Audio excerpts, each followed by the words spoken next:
Tonight's bedtime story is called Mr. Jelly and the Pirates, read by the same artists.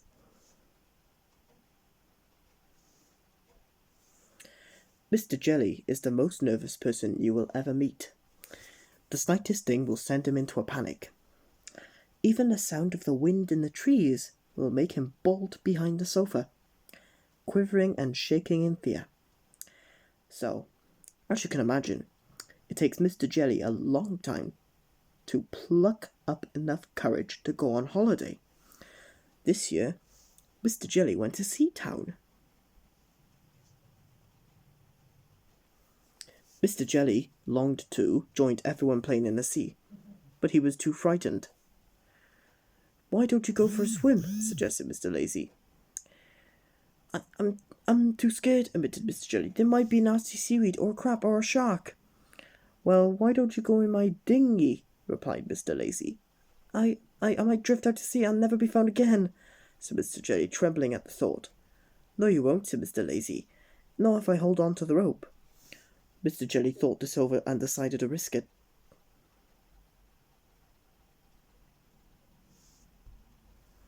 After a while, Mr. Jelly began to enjoy himself in the dinghy.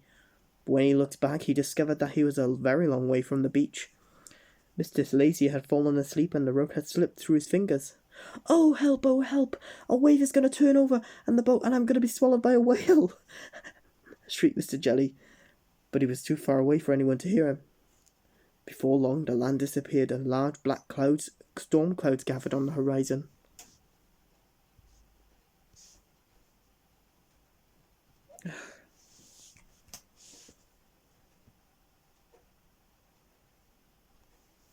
Thunder boomed and lightning crackled.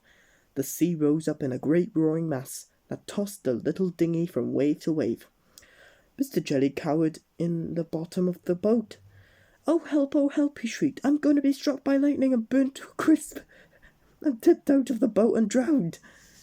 And then he fainted.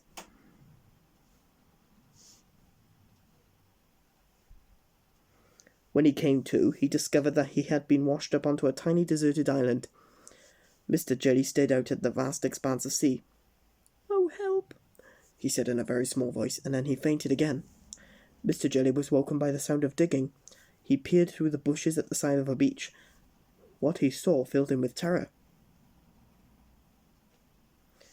3 swashbuckling, ruthless-looking pirates were digging up a treasure chest.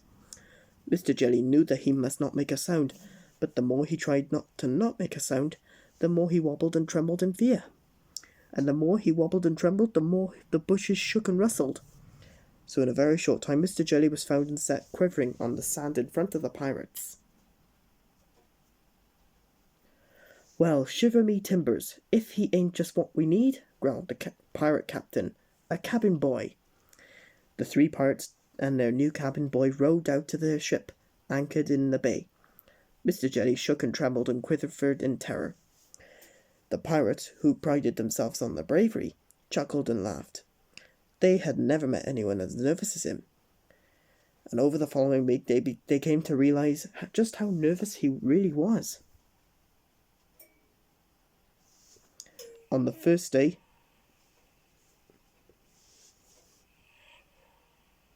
I don't know what was that, but that was probably one of my clocks.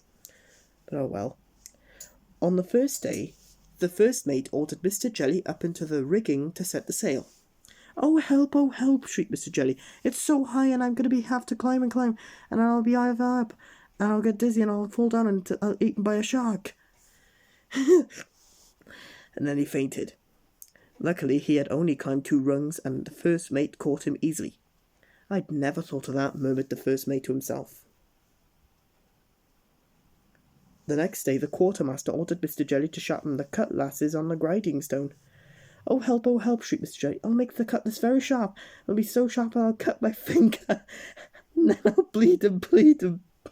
And then he fainted. "I'd never thought of that," mumbled the quartermaster to himself. On the 3rd day, the gunner ordered Mr. Jelly to practice firing the cannon. Oh, help, shrieked Mr. Jelly. "I'll load the cannon and I'll fire the cannon and the explosion will be so loud I'll go deaf." and then I won't be able to hear anything. And then, well, you know what happened then. He fainted. Again. I'd never thought of that, muttered the gunner to himself. And so it continued all week. Mr. Jelly even fainted when the cook ordered him to light the stove in the galley, because he was afraid he would set the ship on fire.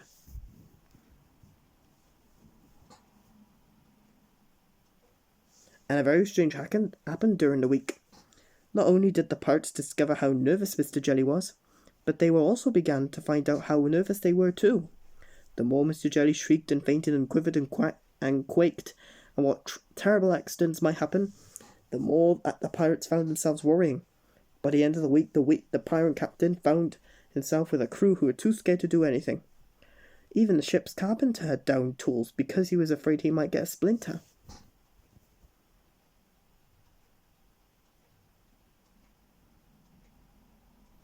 "This is hopeless," roared the captain.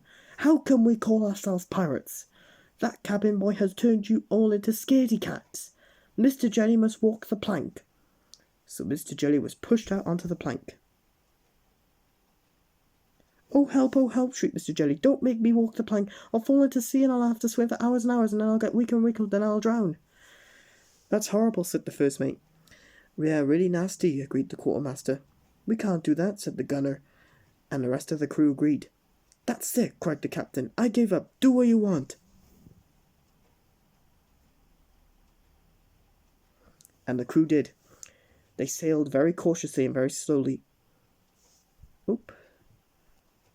There we go. And the crew did.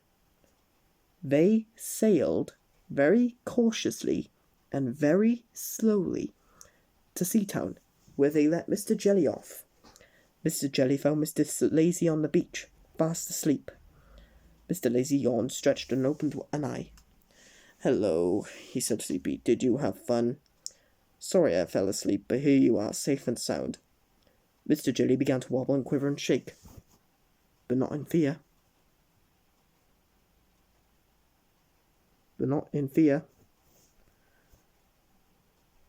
Mr. Jelly was very, very, very angry. Time for our bedtime lesson.